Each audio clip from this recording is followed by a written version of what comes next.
Hello students, welcome to RM classes. आज हम start करने जा रहे हैं वेव्स ऑप्टिक्स चैप्टर का 11th क्वेश्चन ऑनवर्ड्स। तो 11th से 15 तक हम क्वेश्चन लेंगे। 11th जो ये क्वेश्चन है थोड़ा सा बड़ा है, ये लॉन्ग आंसर टाइप क्वेश्चन है। तो इस क्वेश्चन से स्टार्ट करते हैं। Drive the condition for bright and dark fringes. इनकी कंडीशन ड्राइव करनी है, डेरिवेशन करना है इनका। Produce due to diffraction by a single slit. तो हमने इससे पहले पढ़ा है फ्रॉनहोफर्स जो single slit diffraction using lenses हमारा इससे पहले वाला जो पार्ट था। तो यहाँ पे जो सेक्शन लिया है, ये वाला जो डायग्राम लिया है, ये हाफ से लिया है, मतलब जब हमको प्लेन वेव फ्रंट मिल जाती है उसके आगे का पार्ट लिया है, दूसरा वाला है ये। तो इसमें ए बी स्लिट हैं। यहाँ से ये प्लेन वेव फ्रंट्स आ रही हैं, ये आ रही हैं। यहाँ पे हम कॉन्वेक्स लेंस ले रहे हैं, कॉन्वेक्स लेंस से हम कन्वर्ज कर रहे हैं इसको, और फोकल लेंथ पे हम स्क्रीन पुट कर दे रहे हैं। तो यहाँ पे आके सारी जो रेज हैं वो मीट कर रही हैं। तो इस सेक्शन में यहाँ पे 2 पॉइंट्स हैं, हमको डार्क और ब्राइट फ्रिंजेस कहाँ पे मिलेंगी वो देखना है। तो जो पी नॉट वाला सेक्शन है हमारा, मतलब ये बीच वाला जो सेक्शन है ये, तो इस पॉइंट पे हमको ब्राइट फ्रिंजेस मिलने वाली हैं, इस पे हमको डार्क फ्रिंजेस मिलने वाली है। इस पे अगर इन सिंपली हम कहें तो इस पे ब्राइट फ्रिंजेस इसलिए मिलती हैं क्योंकि यहाँ पे हमको मैक्सिमा मिलेगा, ठीक है, और यहाँ पे हमको मिनिमा मिलेगा।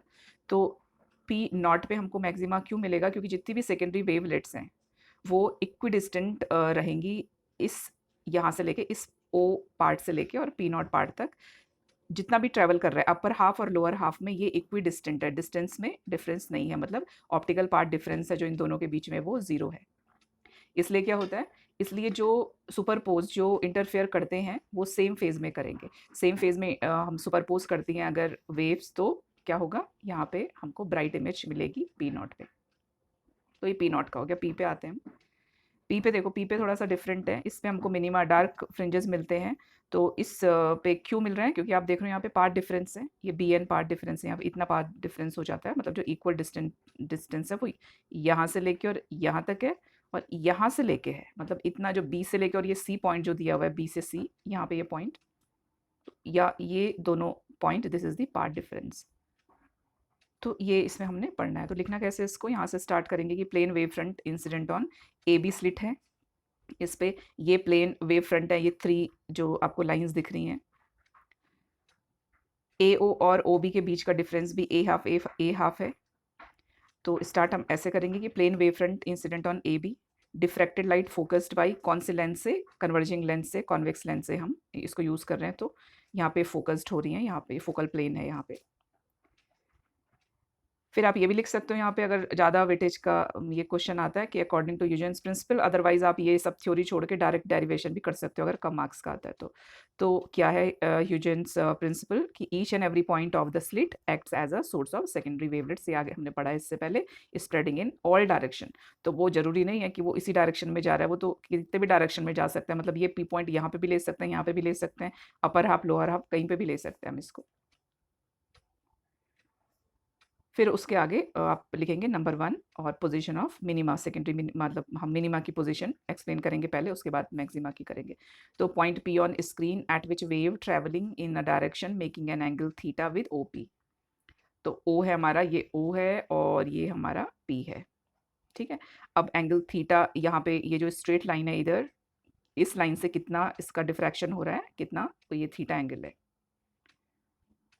P will be maximum or minimum intensity because waves reaching P will cover unequal distance। तो वो हम देख ही रहे हैं कि waves कैसे unequal distance cover कर रही हैं। जो ये वाली wave है, ये वाली wave है और ये वाली wave है, इसमें डिफरेंस आ रहा है। देखो इसमें भी इतने का डिफरेंस है, इसमें इन दोनों में इतने का डिफरेंस है, तो डिफरेंस आ रहा है ट्रैवलिंग के लिए।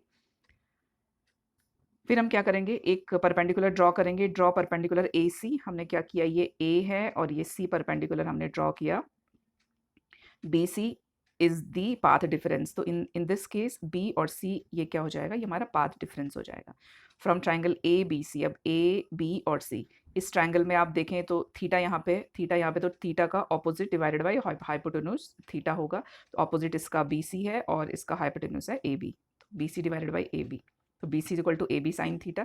AB कितना है, A से लेके B तक कितना है, A half plus A half, मतलब A है ये, तो इसकी जगह हम A लिख सकते हैं, A sine theta. Sine theta क्योंकि बहुत स्मॉल है इसलिए हम इसको थीटा भी ले सकते हैं बस। तो B C is equal to A theta.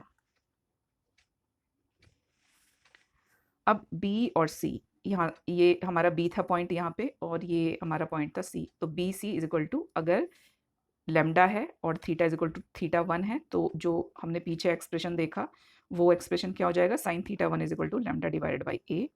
तो ये फर्स्ट मिनिमा मिलेगा, फर्स्ट सेकेंडरी मिनिमा मिलेगा। A O B O are two halves, अब यहाँ से देखते हैं ए ओ बी ओ कितने हैं, A divided by two A divided by two, दोनों हाफ हाफ हैं ये, hence gives destructive interference. If B C, अब बी सी को अगर आप डबल कर देते हैं, लेमडा 2 लेते हैं थीटा 2 एंगल के लिए, तो साइन थीटा 2 हो जाएगा 2 लेमडा डिवाइडेड बाई ए, तो ये सेकेंडरी मिनिमा मिलेगा। तो इन दिस वे अगर आप nth की बात करते हैं तो nth में sine theta n is equal to n lambda divided by ए, तो ये वाली ये फॉर्मूला याद रखना है।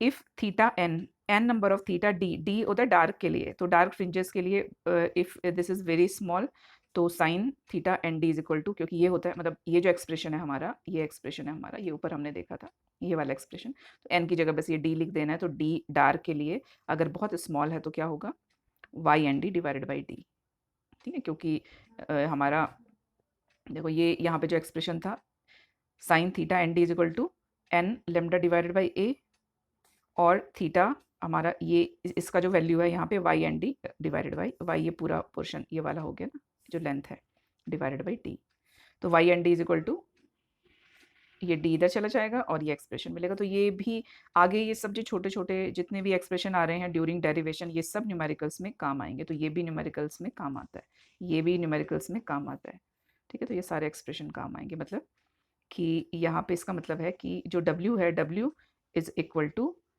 लेमडा वेवलेंथ, D जो स्लिट है और उस स्क्रीन तक का डिस्टेंस, A जो कि स्लिट का इसमें डिफरेंस है जो वो A है। तो ये विड्थ का भी अब आपके W का भी ये फार्मूला हो जाता है कि W इज इक्वल टू ये हो जाएगा lambda divided by n। Same way हम मैक्सिमा की अगर बात करते हैं तो पी नॉट की बात कर रहे हैं, अगर मैक्सिमा की बात करते हैं तो पाथ डिफरेंस इसमें ऑड मल्टीपल होता है, तो हमने क्या करना है, B C is equal to lambda half, first की बात जब हम करेंगे तो 2n+1, क्योंकि ऑड है तो 2n+1 ले लेंगे और उसके अकॉर्डिंग ही हमको डेरिवेशन करना है, एग्जैक्टली वैसे ही करना है जैसे हमने पीछे किया था, और ये इसमें एक्सप्रेशन आएगा, तो इसको लर्न कर लेंगे अच्छे से। 13 से न्यूमेरिकल से स्टार्ट हो जाते हैं, तो 13 है white light consist of wavelength from, range है इसमें, तो लेमडा 1 लेमडा 2 नहीं लेंगे हम, इसमें एल ले सकते हो आप, लोअर एंड हायर रेंज, मतलब 400 नैनोमीटर से लेके 700 नैनोमीटर, इस रेंज की जो लाइट जो वेवलेंथ है वो कंसिस्ट करती है एक light. What will be the wavelength range seen when white light is pass through glass of refractive index, ये अब ये जो वेवलेंथ्स हैं ये एक दूसरे मीडियम में, कौन सा मीडियम है ये मीडियम है ग्लास से अगर ट्रैवल करती हैं तो तब कितनी होगी वेवलेंथ, तो ये हमको इसमें फाइंड आउट करना है, मतलब इसी रेंज के रेफरेंस में कितनी हो जाएगी अगर थोड़ा सा स्लो डाउन हो जाए तो, या फास्ट हो जाए, मतलब मीडियम पे डिपेंड करता है वो। तो इसमें हमको क्या करना है, इसमें रिफ्रैक्टिव इंडेक्स है ये है, और यहाँ पे ये हमने आगे पढ़ा हुआ है कि रिफ्रैक्टिव इंडेक्स क्या होता है, ये स्पीड होता है वैक्यूम एंड मीडियम में, इस रेशियो होता है कि वैक्यूम के कंपैरिजन में मीडियम में अगर लाइट ट्रैवल करती है तो कितनी स्लो एंड फास्ट होगी, तो उसका उसी के रेशियो को एक हम नंबर से इंडिकेट करते हैं जिसको कि हम रिफ्रैक्टिव इंडेक्स कहते हैं। तो स्पीड में ही अगर आप speed is equal to distance upon time लेते हो, टाइम टाइम कैंसिल हो जाएगा, डिस्टेंस मतलब यहाँ पे हमने लेमडा लेमडा डिस्टेंस ही है ये, तो यहाँ पे लेमडा लेमडा हमको लेना है, तो अगेन यहाँ पे भी क्या होगा, यहाँ पे lambda vacuum divided by lambda medium, तो लेमडा मीडियम जो लोअर वाली वेवलेंथ है उसके लिए हम पहले कैलकुलेट करेंगे, तो वैक्यूम में कितना, मतलब जो एयर में ट्रैवल कर रही थी तो वैक्यूम ही कंसिडर करते हैं उसको, तो जो एयर में ट्रैवल कर रही थी मतलब वैक्यूम में ट्रैवल कर रही थी उसका वैल्यू रखेंगे 400 यहाँ पे, और एन की वैल्यू रखेंगे, और ये इसमें नैनोमीटर इतना आ गया। सेम वे हायर वाले को देखेंगे, तो हायर वाला जो एयर में ट्रैवल कर रहा था, मतलब वैक्यूम कंसीडर कर लेते हैं, उसमें ट्रैवल कर रहा था, डिवाइडेड बाई रिफ्रैक्टिव इंडेक्स, मतलब फॉर्मूला हम ये यूज़ कर रहे हैं और ये आ जाएगा, तो ये सिंपल क्वेश्चन था।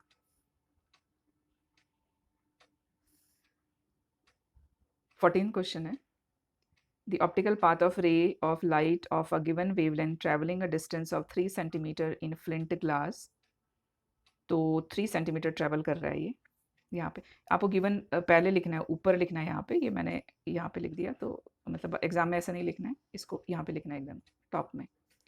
तो गिवन है जो वैल्यूज़ ये हैं, डिस्टेंस दिया हुआ है 3 सेंटीमीटर और रिफ्रैक्टिव इंडेक्स दिया है हमको इसका 1.6, फिर सेम एज दैट ट्रैवलिंग। अच्छा, ऑप्टिकल पाथ सेम है, ऑप्टिकल पाथ सेम है, यही स्टेटमेंट है इसमें। ये तो दिस इज ऑल्सो गिवन, ये भी गिवन है, बताया है ये क्वेश्चन में कि optical path of ray light of given wavelength travelling a distance of 3 centimetre in front glass जिसका रिफ्रैक्टिव इंडेक्स 1.6 है। तो D1 N1 ये है, same as that of travelling a distance x through the medium जिसका कि refractive index इतना है और इतना ट्रैवल कर रहा है, x सेंटीमीटर ट्रैवल कर रहा है। इन दोनों का जो ऑप्टिकल पाथ है वो सेम है, ये दिया हुआ है हमको स्टेटमेंट में। Determine the value of x, तो x निकालना है हमको। अब यहाँ पे क्या करना है कि यहाँ पे भी अगेन वही है क्वेश्चन, यहाँ पे भी यही है आपका कि जो रिफ्रैक्टिव इंडेक्स है वो क्या बता रहा है हमको, जैसे हमने किया था इससे पहले वाले क्वेश्चन में। हमने क्या किया था इससे पहले वाले क्वेश्चन में, किया था lambda vacuum divided by lambda medium.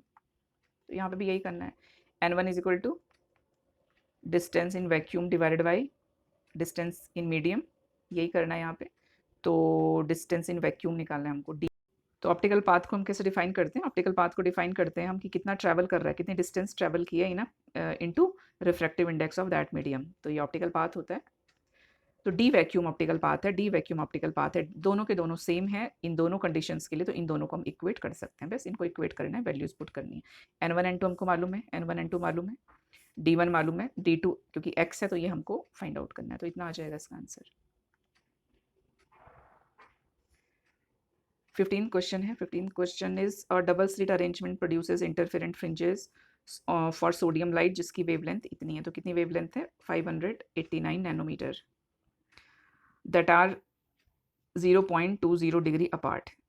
ठीक है, इतने डिग्री ये दूर हैं। Double slit arrangement produces interference fringes produce कर रहे हैं इतने वेवलेंथ की जो कि इतने मीटर मतलब सॉरी इतना डिग्री अपार्ट है। What is the angular fringe separation if, तो हमको डिग्री निकालनी है कि एंगुलर फ्रिंज सेपरेशन कितना होगा if the entire arrangement is emerge. अच्छा, वाटर में इमर्ज जब हम कर देंगे तो चेंज हो जाएगा, वाटर में इमर्ज करेंगे तो क्या होगा, छोटा हो जाएगा एंगल।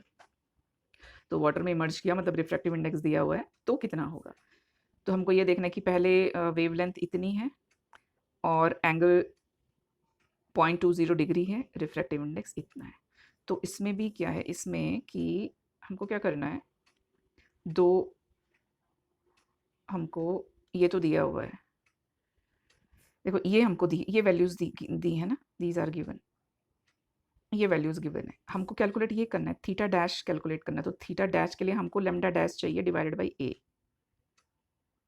तो लेमडा डैश ओके, अब लेमडा डैश क्योंकि रिफ्रैक्टिव इंडेक्स दिया हुआ है तो रिफ्रैक्टिव इंडेक्स में ईजिली दो वैल्यूज़ के कंपैरिजन हम कर लेते हैं। तो यहाँ पे भी वही हो जाएगा कि लेमडा वैक्यूम में और लेमडा मीडियम में। तो हमको लेमडा डैश चाहिए तो हमने लेमडा मीडियम इससे निकाल सकते हैं, ये लेमडा मीडियम निकाल देंगे कैसे, क्योंकि ये भी दिया हुआ है ये भी दिया हुआ है। तो लेमडा मीडियम कितना हो गया, ये भी दिया हुआ है ये भी दिया हुआ है, कैलकुलेट नहीं करेंगे क्योंकि आगे जाके कैंसिल हो सकती हैं वैल्यूज, तो इसको ऐसे रखेंगे। तो ये मिल गया हमको लेमडा मीडियम, ये मिल गया है, अभी ये नहीं मिला ए।